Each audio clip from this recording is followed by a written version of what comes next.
Le pic noir est le plus grand des pics français. Il mesure une bonne quarantaine de centimètres.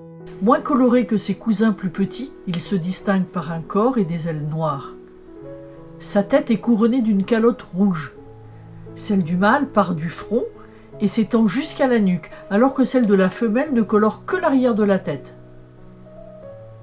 Les pattes sont terminées par de grandes griffes, ses ongles, qui sont orientés deux vers l'avant et deux vers l'arrière, ce qui va lui permettre de grimper et de s'agripper sur les troncs qu'il gravit en sautillant. Sa queue est pourvue de longues plumes qui lui permettent de prendre appui sur les troncs. Le pic noir niche dans les forêts de feuillus ou de conifères. On l'entend à plus de 1 kilomètre, tambouriner avec son bec robuste. Son cri fort et puissant résonne sous la futaie.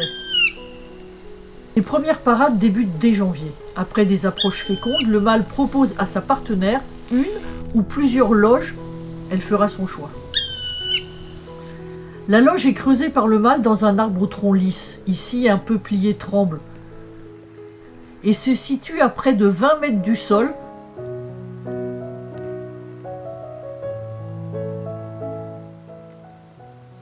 Son orifice est de forme ovale, afin de mettre les petits à l'abri des mammifères prédateurs grimpeurs comme la martre. Même la chouette hulotte n'a aucun mal à rentrer. L'orifice de la loge est suffisamment grand. Il est monogame. L'incubation dure une douzaine de jours, puis les deux parents font la navette entre la loge et leur territoire pour s'occuper de la progéniture. Comme les autres pics, c'est un insectivore qui raffole des fourmis, mais aussi d'insectes et de larves qu'il va chercher sous les écorces des arbres morts ou dépérissants. Avec son bec puissant, il retire de gros morceaux d'écorce. Il aime aussi les fruits. Puis il revient à la loge, nourrir ses petits, en régurgitant une bouillie très nutritive, riche en protéines. Les petits grandissent vite et sont toujours affamés et impatients. Pour le photographe aussi, l'attente est longue. Il n'est pas rare d'attendre plusieurs heures entre deux passages.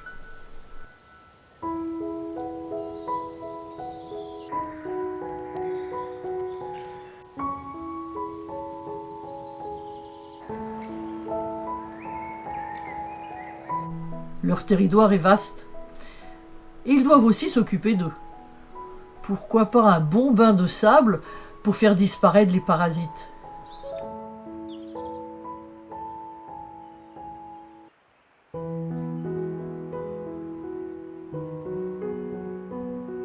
Allez, il faut maintenant vite retourner à la loge, nourrir les petits affamés.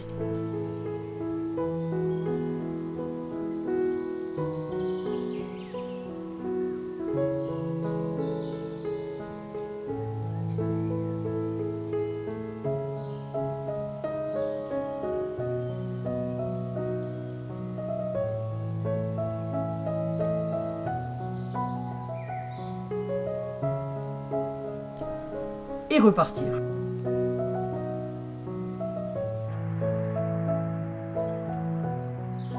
Il faut aussi boire, tout en surveillant d'éventuels prédateurs.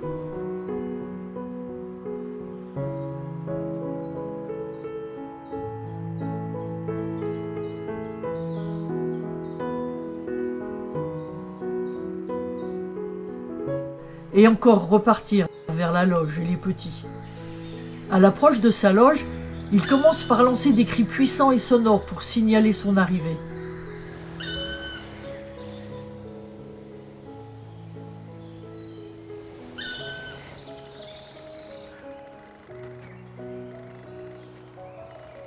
Ensuite, il reste encore agrippé à l'entrée de la loge, à surveiller les alentours.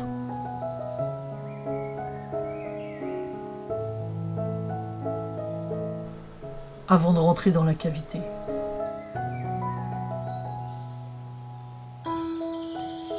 Après quelques jours, les petits se font plus visibles. On commence par deviner leur bec. Je ne les verrai qu'un par un. Longtemps, j'ai même cru qu'il n'y avait qu'un seul petit. Cette nichée comporte deux petits. Un mâle et une femelle. Chaque soir, le mâle retourne à la loge pour y dormir avec ses petits. Il prévient de sa venue avec ses cris sonores.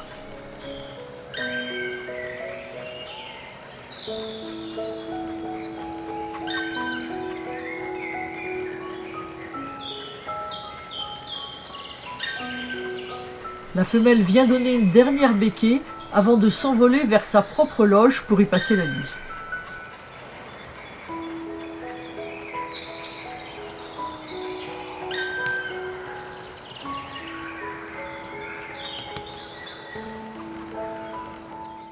Plus rapidement, les jeunes s'enhardissent. On voit la tête, puis le corps qu'il sort presque. À voir sa grande calotte rouge, c'est le jeune mâle. Curieux de ce nouvel environnement, il observe, écoute.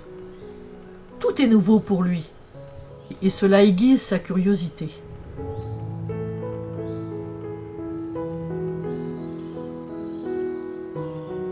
Rapidement, arrive l'heure de l'envol. Il est appelé par ses parents qui, sur des arbres proches, tambourinent et crient pour le faire venir.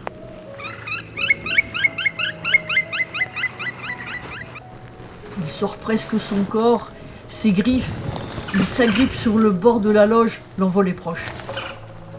Mais il est réfréné par son élan, la pluie commence à tomber.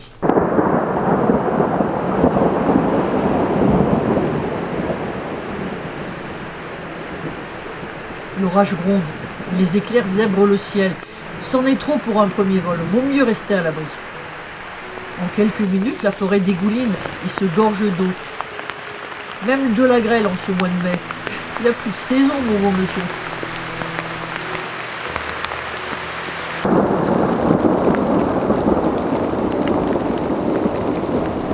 Lentement, l'orage s'éloigne. Le tonnerre s'estompe. Mais la pluie continue. Pas question de sortir maintenant, au risque de mouiller ses plumes neuves. La pluie a cessé.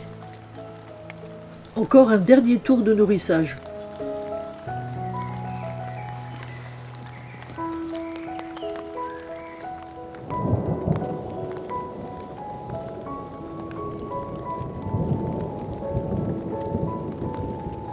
Ce soir, le père ne viendra plus dormir à la loge.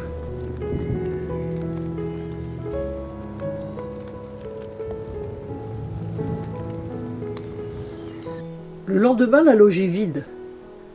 Ils ont tous deux pris leur envol. Il aura fallu moins d'un mois après leur naissance pour qu'ils partent. Ils iront s'installer à plusieurs kilomètres de là, poursuivant, je l'espère, leur vie de pique noire dans les massifs forestiers de nos régions.